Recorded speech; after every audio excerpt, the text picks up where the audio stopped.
to it. They add a promoter on the end there, and that's just something that turns the gene on all the time, so it's always making the gene product. They can put a new gene in there. They put an antibiotic resistance marker, and that's so they can tell which cells actually took this piece of DNA in, because the cells that took the DNA in are now resistant to the antibiotic that they're going to use, and all the other cells are going to die. So what can go wrong with this? A lot can go wrong depending on where this goes into the plant's genome. It can turn on and off different genes, even genes that are far down, because it's all very interconnected. So it can turn on genes that have been off for the entire evolution of the plant, or the entire time that humans have been eating the plant. It can turn on other genes, and it can make new proteins, because every gene is responsible for making one protein. And proteins are, the things that usually cause allergies when people eat them. So one thing that can go really wrong is possible exposure to proteins not normally in the human diet. So you could be eating a protein that humans have never eaten before, et cetera, et cetera. So now I'm going to go over a few of the major kinds of GMO and maybe discuss some of the problems with those. Glyphosate, has everyone heard of glyphosate? It's Roundup. Glyphosate is the active ingredient in Roundup. Roundup also has detergents in there that help it stick to the plant and kind of even make it more toxic than it is by itself. So that is the herbicide that is used with Roundup-ready corn, cotton, soybeans, and it's designed to be sprayed onto these plants that have a gene to not be affected by the glyphosate. So all the weeds are killed, the plant is fine. But there's a few problems with it, and when it originally came out, it was touted as being safer than aspirin. We're now finding out that that's not necessarily so. One of the major problems with Roundup or glyphosate is that it locks up soil minerals. So when it gets into the soil, it makes the minerals in the soil unavailable to the plant. So the plant is now not able to take up the nutrients it needs. You have to put more artificial fertilizers on it. And the end result is the plants that come from these fields are not as nutritious as they should be. They're not able to take up these nutrients from the soil. But the scariest thing, we think, is that it has a very strong antibiotic effect. So it is able to actually kill the microbes that it comes in contact with.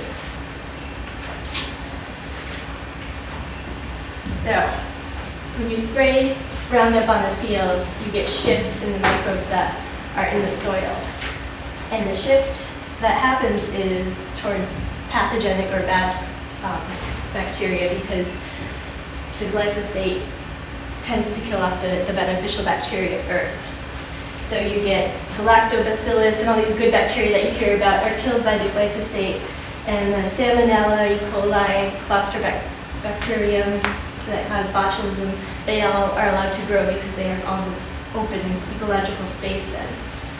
So the shift is really pronounced, and there's been studies on chickens that are fed GM corn that has glyphosate on it, and the incidence of salmonella goes way up, E. coli in cattle, things like that. And of course the GMO foods are just less nutritious. So since we know that these are antibiotics, the glyphosate, what effect is this having on our own microbiome? Has everyone heard of, it's been in the news a lot lately, the microbiome in your gut, all the bacteria, and how important, how we're learning that it kind of affects everything in our body, from our mood to our immune system. It's really important, it's on the forefront of research. So what possible effects could this glyphosate that we're eating have on our microbiome? Well, 85% of the foods in grocery stores have glyphosate residues in them, because 85% are GM Roundup ready. Corn, soy, some of the really big food staples that are in the grocery store. So most people are eating up to 9 milligrams per kilogram of Roundup ready foods every day, in the produce that they eat and the processed foods that they eat. And the good bacteria in our gut are more susceptible than the bad bacteria. So what we're doing by eating all this glyphosate is killing off a lot of our good bacteria and leaving room for those bad pathogenic bacteria to take over and cause diseases or leaky gut syndrome or immune problems. We just don't know. It's just the beginning of research. People are starting to look into this, but it looks like it could be a really big problem. And this glyphosate is actually absorbed into the plant. People think maybe, you take that fruit or vegetable, you wash it off, you're getting the pesticides off. No, it's absorbed into the plant as it grows, so it's in every cell in the plant. You can't really wash it off. Hello, Manchester, and welcome to Ward 13. As you probably can see from the video, that we are going to be talking about GMOs, genetically modified organisms, today, but specifically, we're going to be talking about Roundup. And my friend Thomas Massingale, who's a licensed homeopath and naturopath from London, England, will be with us today via telephone. And as you remember, if you watched the show, I think from early February, he told us that Roundup indeed was a carcinogen. And is that right, Tom? Oh, wait, hold on. I'm just finishing off a glass of glyphosate. Okay, we'll get to you in a second. Carcinogen? I guess it is. I got a couple of announcements to read, and then we'll get into this.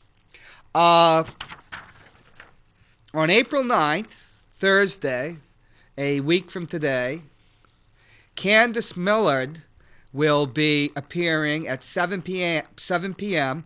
in the Hunt Room at the main library, and she'll be talking about her new book, Destiny of the Republic, A Tale of Madness, Medicine, and the Murder of a President. It's about the assassination of James Garfield by a crazed politico who was seeking office. This book has gotten superb reviews, and it won the Edgar Allan Poe Award from the Mystery Writers Association for the best nonfiction book of 2014.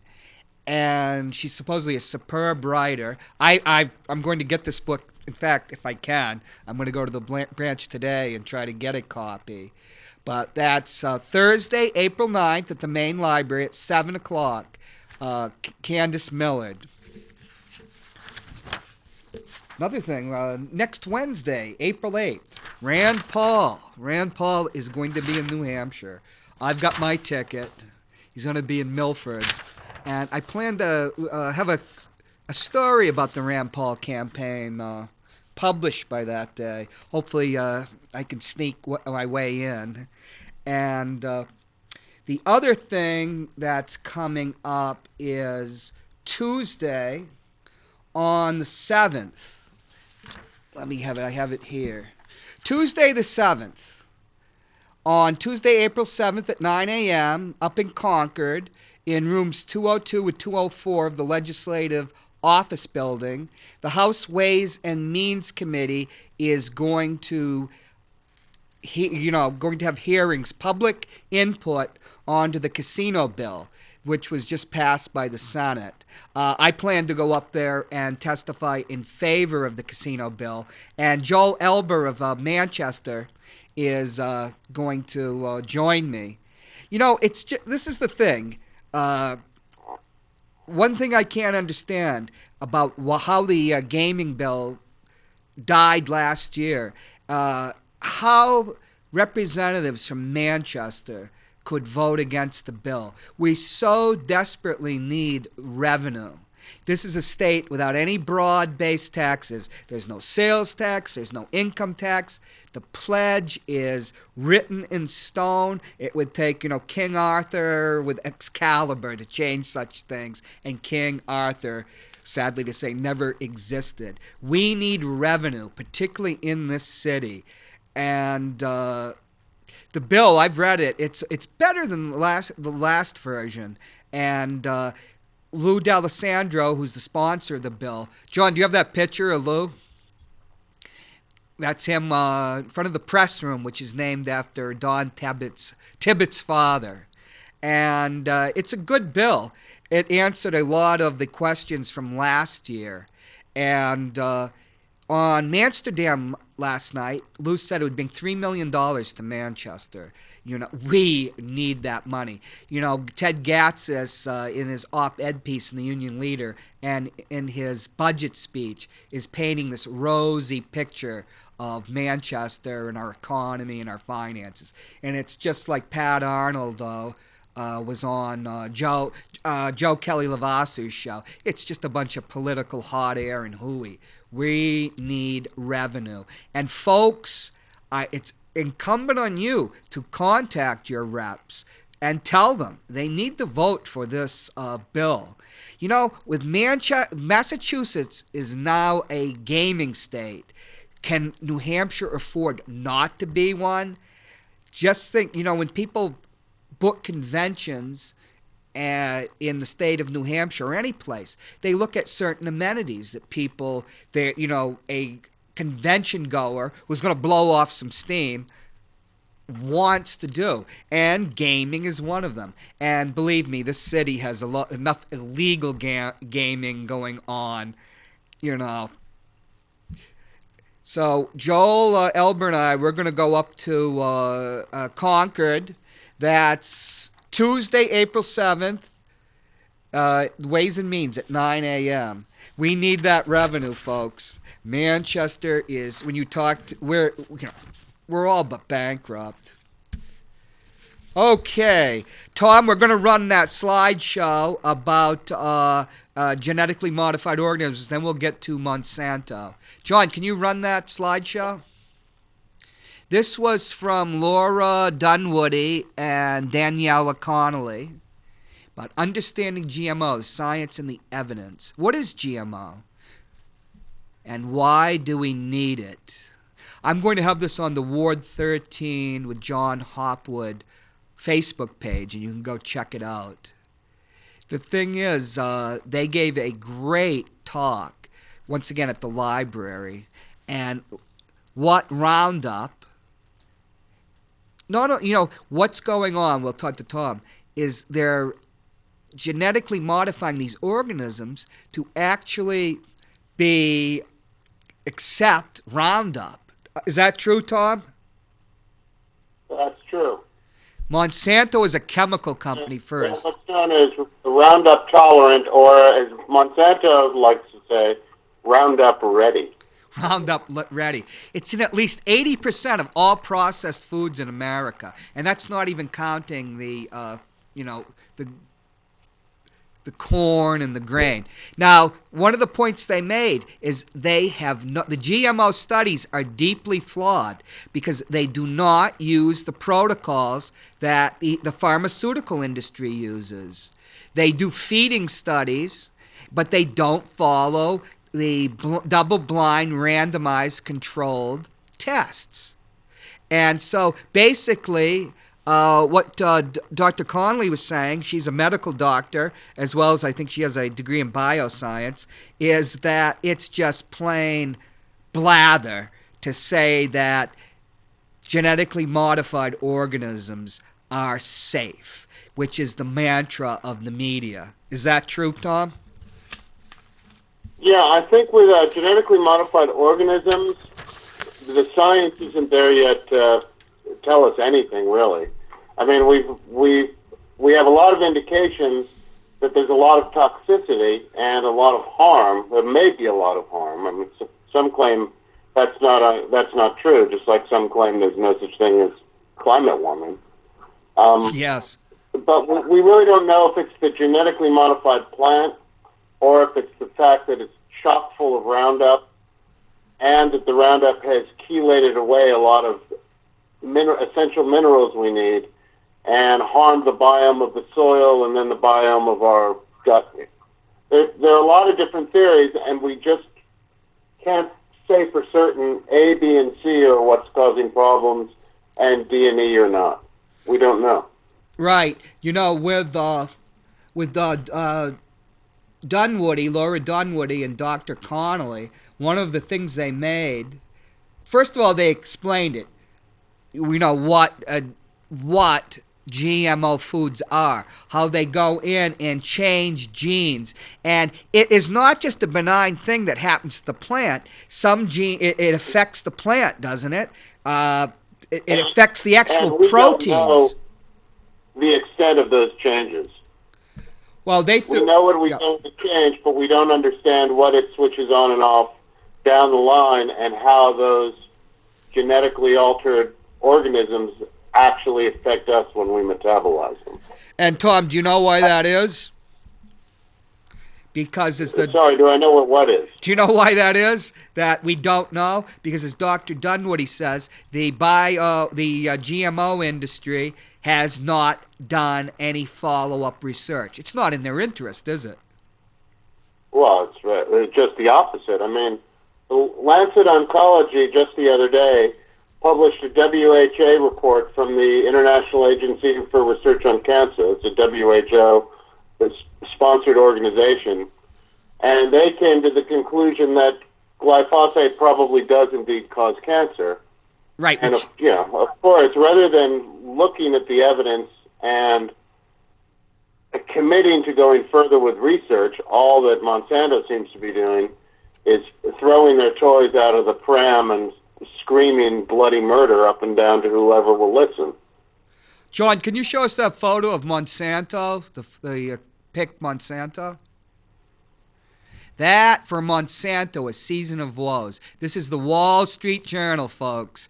This is when, remember your old girlfriend, Libby? We went to talk about getting me a job in the Wall Street Journal. They like their, it was probably not a good fit, right? Howard Zinn progressive with the Wall Street Journal. This is the voice of the business community, of conservatism. And for Monsanto, a season of woes. The Roundup weed killer is potentially a disaster for Monsanto, isn't it? This thing about that it's a carcinogen, which people have believed that, but now the evidence is in. Can you explain the evidence, Tom? The Lancet is, next to the New England Journal of Medicine, the premier journal dealing with medicine in the world, isn't it? Right, and this is, in particular, this is the Lancet Oncology. It's a specialized publication devoted to cancer research. And it is, it's one of the premier sources and respected sources in the world.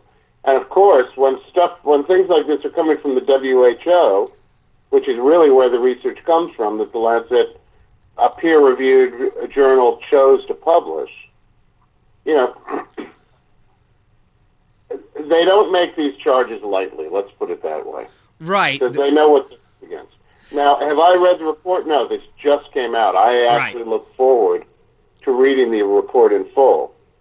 But the fact that it came from the Lancet and from the WHO leaves little room for doubt that these are very serious charges, because they would. The Lancet got into so much trouble over their vaccination reports, which there was still. Right. Well, we can talk about that on another episode, but it's when they pulled that research, it was very questionable what actually happened. And certainly the WHO is not immune to the effects of global business. Right. And our governments are not immune to the effects of global business, as we know. Right. One of the things Monsanto, of course, is fighting back, claiming that, and this is the World Health Organization, and it is, the International Agency for Research on Cancer. And as Tom says, there's a lot of pressure on these organizations by governments to not issue things that could be deleterious to the economic health of their major campaign contributors. So this is a major thing. And Monsanto's kicking back against it, but we don't have to get into that. But here's an interesting thing, Tom. The Republicans in the Senate, and they control the House, introduced a bill. These are people that run on states' rights. States' rights is everything. And as you remember, when we were kids, states' rights meant segregation and racism, which created the modern Republican Party with Ronald Reagan, but we don't have to get into that. Let's just say, in 1980, remember Ronald Reagan, remember we didn't think he could be president, the guy that was a washed-up actor from Death Valley days. He went to Philadelphia, Mississippi, where those 3 civil rights workers were killed. President? What? Was he actually president? Of course not. James Baker was president, and so was Cap Weinberger.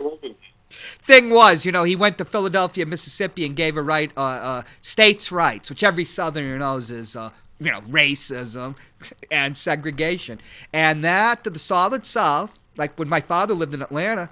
They still hated the Republicans into the 80s because of the Civil War. Now they've exorcised the ghost of Abraham Lincoln.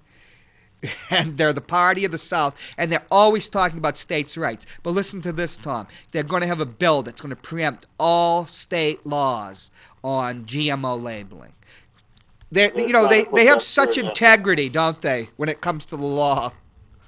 All right, let me give your listeners a few simple facts, because, as I said, we need a lot more research, but there are some simple facts out there that should cause them a lot of concern. Okay. Roundup and Roundup-ready crops diminish the soil of accessible zinc, manganese, and iron. Roundup crops are actually 50% lower in iron than conventional crops. I find that remarkable. No one talks about this. So they're essentially... yeah, go ahead. And it's killing the microbiome of the soil. And what it's doing is eliminating a lot of these very beneficial nitrogen-based bacteria, the same bacteria, many of which you have in your gut. But it also is promoting what we like to call bad bacteria, if there really is such a thing. Salmonella, botulism, E. coli are all found at highly increased levels in Roundup crop soil. It does the same thing to our gut. There's strong indication of this, that the science isn't as solid as with the soil. It is there. That we're also it's also introducing glyphosate into our systems is reducing beneficial bacteria levels in our gut and increasing levels of Salmonella, E. coli, and botulism. We also have studies with chicken being fed glyphosate, and they're having the same things occur in their guts. Good research. 85% of the food we eat, if you think this isn't a big deal, 85% of the food in an American grocery store is made with Roundup-ready foods. Right. And glyphosate is being found everywhere in the human organism, including in breast milk. So it's actually even being passed on from mothers to babies who are being breastfed. So essentially, once again, glyphosate is Roundup. It's a chemical that is Roundup. What essentially they're doing is they're turning what called cash crops, are essential grains and foods. They're turning them into the nutritional equivalent of a Big Mac, right? And we're eating up a substance that the Lancet and the WHO have said is a carcinogen. So, well, when you were last on, we explained that bovine somatropin, BST, which is the FDA in the United States declared safe and it's the only OECD country because, it's considered a carcinogen in all other countries. And a big scandal with the Canadian FDA revealed that, indeed, Monsanto's own research shows it's a carcinogen. But, hey, in America, it's pure as the driven snow, right? It's just crazy, But There's actually a very fun video going around, which is unfortunately mislabeled. He's being called a Monsanto lobbyist, and actually he's an environmentalist who is pro-GMO food.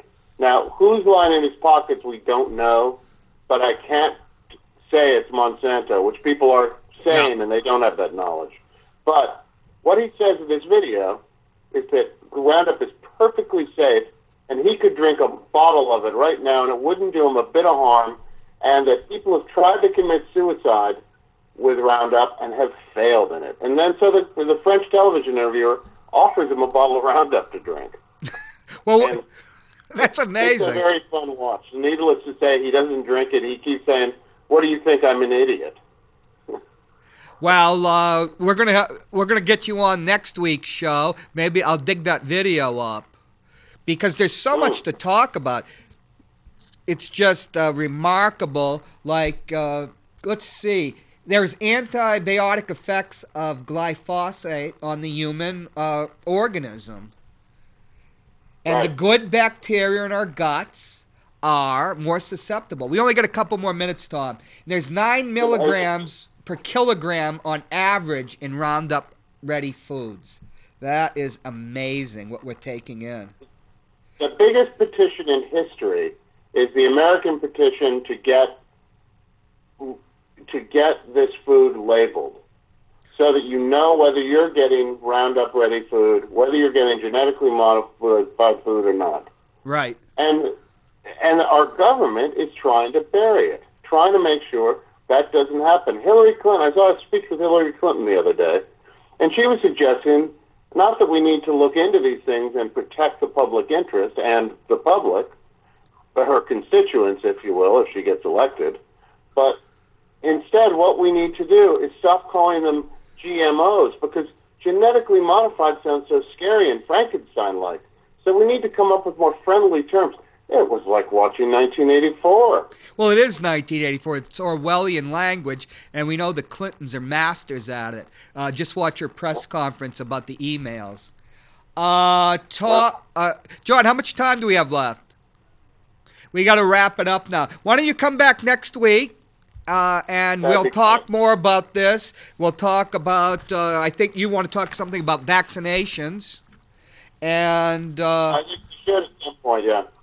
Okay, Tom, we'll talk to you. I'm signing off now. We'll talk to you next week. Thank you. Fantastic, John. Look forward to it. Have a wonderful holiday weekend. Okay, thank you.